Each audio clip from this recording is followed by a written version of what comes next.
Beijing responds to the situation in Afghanistan. Chinese officials describe the Taliban as more sober and rational than in the past. The U.S. is limiting passenger capacities for some Chinese flights. It comes after Beijing imposed similar limits on some American flights. Huawei faces a new lawsuit filed by an American company. It accuses the Chinese telecom giant of espionage and stealing trade secrets. A Chinese Communist Party official breaks the country's embezzlement record, taking $460 million. But the true figure could be even higher.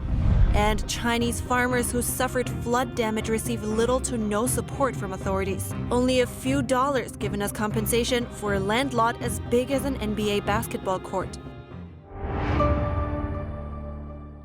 Hello and welcome to China in Focus. I'm Evelyn Lee in for Tiffany this week. Beijing responds to the situation in Afghanistan following the Taliban's takeover this weekend. Chinese officials describe the militant group as more sober and rational now. In a Thursday press conference, a spokeswoman for China's foreign ministry praised the Taliban, calling the group more sober and rational than last time it held power some 20 years ago. She described the Taliban's current practices as good, positive, and pragmatic, but didn't answer when asked whether the Chinese regime would recognize the Taliban regime or whether Beijing has been in contact with the group in recent days. But the apparent friendly gesture is going both ways. The same day, a Taliban spokesperson said China could contribute to the development of Afghanistan in the future. He made the remark during an interview with the Chinese regime's state-run TV broadcaster, CGTN. But as relations between Beijing and the Taliban warm, the U.S. is facing a more immediate concern. That is that American weapons could fall into the Chinese regime's hands. That's including gear like guns, night vision goggles, and even aircraft. For nearly 20 years, the United States has been providing Afghan forces with weapons, having sent over at least 600,000 to date. As Taliban forces seized many of the country's major cities in recent days, it collected those weapons and equipment left behind by fleeing Afghan forces. U.S. officials told Reuters that they expect the Taliban to keep and use most of those weapons themselves, but noted the arms could also be shared with rival states like China. Though one of the officials pointed out that the Chinese regime wouldn't gain much, even if the Taliban did decide to share.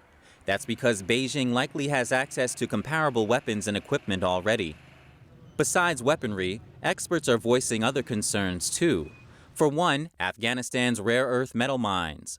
Some suspect the Chinese regime will align itself with the Taliban in order to exploit Afghanistan's natural resources. The rare earth metals mined in the country last year are estimated to be worth up to $3 trillion. The materials are critical to much of modern industry and everyday life.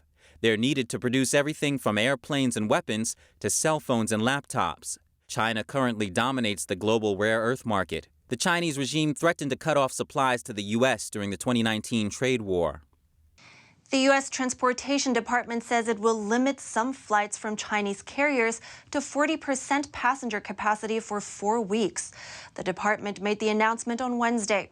It comes after the Chinese regime imposed similar limits on 4 United Airlines flights. The U.S. Transportation Department slapped limits on Chinese airlines following a similar move by Beijing. The order will limit U.S.-China flights on 4 different Chinese airlines to 40% capacity for at least a month. China told United Airlines earlier this month it would be imposing sanctions after 5 passengers who traveled from San Francisco to Shanghai allegedly tested positive for COVID-19. The U.S. government says China's circuit breaker policy violates the nation's air services agreement, placing, quote, undue culpability on carriers for travelers testing positive. They added that carriers have no means to independently verify positive test results alleged by Chinese authorities or determine where or when a traveler contracted the virus. United said it was pleased to see the U.S. taking action, quote, in pursuit of fairness in this important market. The Chinese embassy in Washington did not immediately comment. The 2 countries' agreement allows more than 100 weekly flights back and forth, although only a fraction of those are currently operating. The U.S. and China have sparred over flight services since the beginning of the pandemic. The latest limits come as many Chinese students head to the U.S. for the start of fall classes. With the huge demand from Chinese students and the shortage of flights, ticket prices from China to the U.S. soared more than 400%. A U.S. company is suing Huawei. They're accusing the Chinese telecom giant of stealing trade secrets and spying. On Wednesday, California-based software company Business Efficiency Solutions, or BES, sued Huawei in the state's federal court. BES says Huawei stole classified data after working on a project together for Pakistan. The lawsuit also accuses Huawei of using BES's systems to install backdoors that allowed the Chinese company to spy on Pakistan. In 2016, Huawei hired BES to construct citywide facial recognition surveillance camera systems in Pakistan. Huawei marketed this system to the Pakistani government as a crime-fighting tool. BES claimed that Huawei requested that they create a backdoor in the surveillance system that allowed the Chinese firm to have access to Pakistan's national ID records, tax records, and criminal records. It claims that Huawei threatened to withhold payment to BES if they didn't do it. Huawei denies those allegations, saying there is no evidence of any backdoor. These citywide surveillance system projects are attracting criticism from governments and rights groups. They say it's a means of exporting China's mass surveillance practices to other countries. A group of U.S. solar manufacturers are urging the Biden administration to impose tariffs on China-linked solar imports. The group is known as the American Solar Manufacturers Against Chinese Circumvention. China plays a leading role in global solar panel production. The process involves manufacturers from different locations. Recently, some major Chinese solar companies have set up the final stages of their production in some southern Asian countries, such as Malaysia, Vietnam, and Thailand. The petition says the purpose of this shift is to avoid the tariffs set for made-in-China solar products. Thus, the group is asking for fresh tariffs to be imposed on Chinese products coming from these other Asian countries. The petition names some major Chinese solar manufacturers, including Longyi Solar, Trina Solar, Jinko Solar, and JA Solar. China's solar industry is feeling increasing pressure after the U.S. imposed sanctions in June. In response to the Chinese Communist regime's human rights abuses in Xinjiang, the U.S. banned some Chinese solar products and blacklisted 5 related companies operating in the area. The U.S. says they will only clear customs on products where it can be proven they were not produced using forced labor. U.S. Customs detained some sample solar modules belonging to company Canadian Solar when they were transported to the U.S. from China. Canada warned last weekend that the U.S. could detail all modules from China in the future. Beijing carried out large-scale military drills near Taiwan earlier this week. Some experts say Beijing wants to take this opportunity as the U.S. withdraws from Afghanistan to test the Biden administration. Others believe it's more likely a warning to the U.S. over its selling arms to Taiwan. China carried out military drills near Taiwan on Tuesday. Warships and fighter jets performed the exercises off the coast of the island's southwest zone. But some suspect the action has more to do with sending a message than testing troops. As U.S. troops withdraw from Afghanistan, the Chinese Communist regime may be taking the opportunity to test America's resolve when it comes to defending Taiwan. Though a scholar from the Taiwan National Defense think tank says Beijing chose the wrong time to do it and made strategic mistakes as a result. The withdrawal from Afghanistan is the U.S.'s grand strategic adjustment. Its purpose is to focus more on China. Su says the CCP's suppression of Taiwan, both verbally and in action, will serve as a warning for the island to reinforce its military defenses. Another Taiwan military expert presents another angle. He says the Biden administration's recent arms sales to Taiwan triggered China's military drills. The military cooperation between the U.S. and Taiwan in the last months greatly disturbs Beijing. So they sent out a warning, saying not to cross their red line. But Li says he doubts the warning will serve much use. On top of the Chinese regime's military action, its Foreign Affairs Ministry also took action that same day, publicly criticizing the U.S. arms sale to Taiwan. Despite Beijing's multi-channel attacks, the expert says the current situation spells trouble for Beijing. That's because the threat China poses will help unite democratic countries and drive them to combat the Chinese regime. A low-level official of the Chinese Communist Party has been convicted for embezzling hundreds of millions of dollars. Li Jianping was the party secretary of a working committee for an economic and technological development zone in Inner Mongolia's capital city. He had the authority to give permits to companies. According to Chinese media, in 7 years, he embezzled more than $460 million, which averages out to about $180,000 per day. Li broke the embezzlement record for CCP officials. The last record was from Lai Xiaomin with about $300 million. Li hasn't been sentenced yet. In the last 10 years, at least 50 CCP officials have been investigated or sentenced to prison, each for embezzling more than $15 million.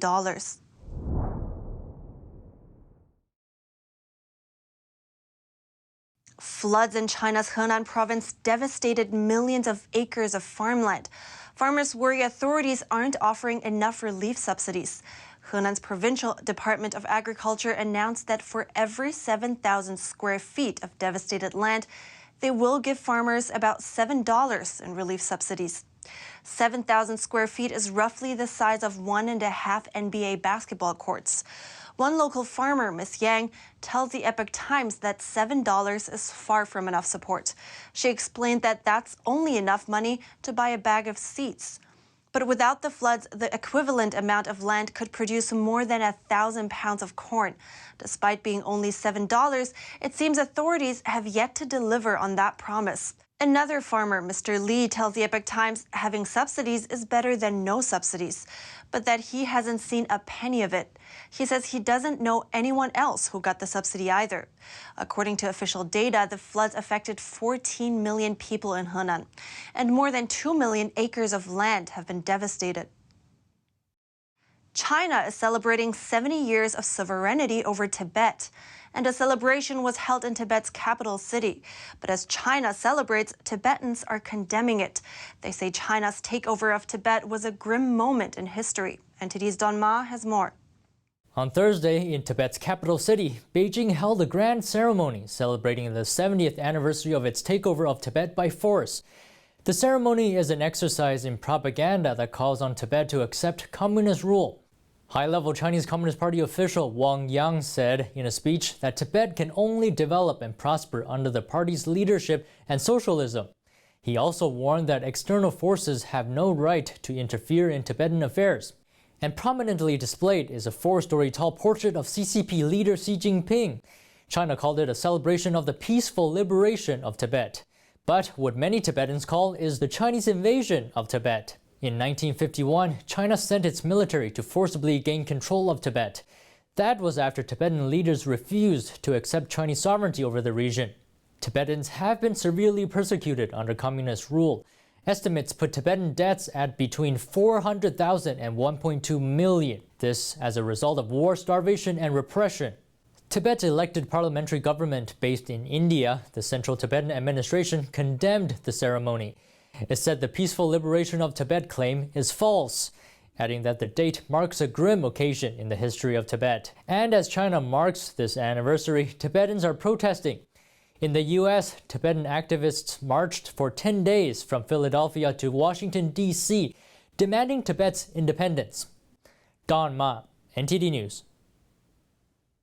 Is Beijing forcing people to get vaccinated? The regime says no, but local authorities are doing just that. Some residents in China tell us their experiences. Beijing's tight authoritarian grip used to scare local officials across China. But when it comes to its vaccination policy, local officials seem to be openly disobeying Beijing's orders that all vaccinations should be voluntary. But local mandatory vaccination orders have appeared across Chinese provinces. Local citizens can either get the shot or face restrictions on their daily life, such as being banned from hospitals, schools, and nursing homes. In a city in Anhui province, city officials issued a notice earlier this week, saying starting Wednesday, the city will check proof of vaccination and ban unvaccinated residents from accessing public services. The notice says if unvaccinated people infect others, they will be held accountable. Similar notices also appeared in other Chinese cities. This seems to contradict what the regime's top authorities require. China's central officials and state news outlets all voice criticism of the local government's mandatory vaccination orders. Chinese health officials said last month that the basic principles of China's vaccination policy are informed consent and voluntary uptake, and that coercion or other forms of forced vaccinations will not be tolerated.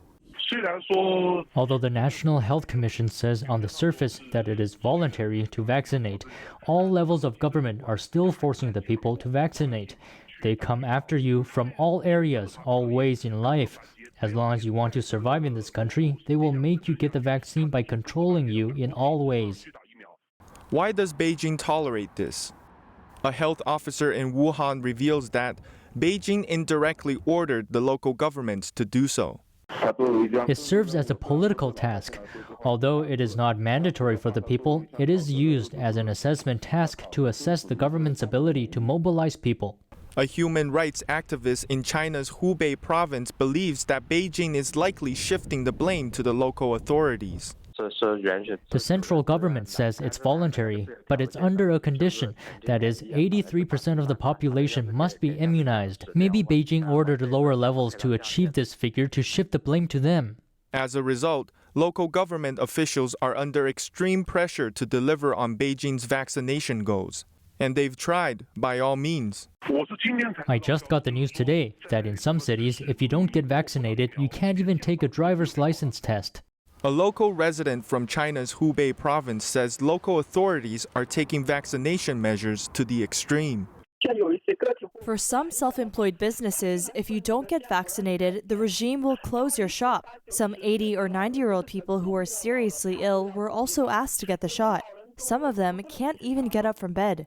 Ms. Chen added, people who are in poor health need proof from a doctor to show they aren't fit for the vaccine.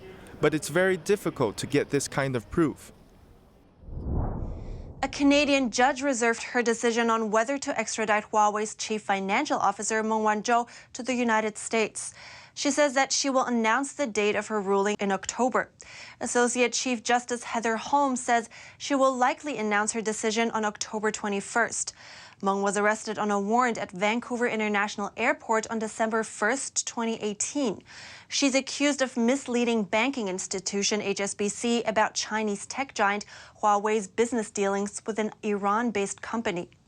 The move put HSBC at risk of violating U.S. trade sanctions. If the judge rules to extradite Meng, Canada's Justice Minister will also have to agree. She would then be sent to the United States to face criminal charges. Beijing has warned of unspecified consequences if Meng is not released. Both Meng and Huawei have denied the charges. Japanese tech investor Softbank says it will continue to invest in China. But the company's founder says he will take a cautious approach. Masayoshi Son made the statement in response to reports that it would pause new investment in China amid Beijing's ongoing regulatory crackdown. A week ago, Son said he might pause investments in China for a year or two. That's when his company's profit dropped nearly 40% compared to the same period a year before. Son acknowledged the tough challenges he was facing after tech stocks turned volatile amid Beijing's clampdown on private enterprise, including the tech sector and private education companies. Son said he would take a cautious approach until it's clearer what the impacts of Beijing's new regulations will be. In spite of that, Son said he would continue to provide investment and support for Chinese entrepreneurs. As one of the world's largest tech investors, Softbank holds stocks of top Chinese firms, including e-commerce giant Alibaba, ride-hailing firm Didi, and TikTok owner ByteDance. The Cuban regime is further tightening control over social media. Those who post content that, according to authorities, damages the country's prestige will be deemed cyber terrorists. The Cuban communist regime announced Decree 35 on Tuesday.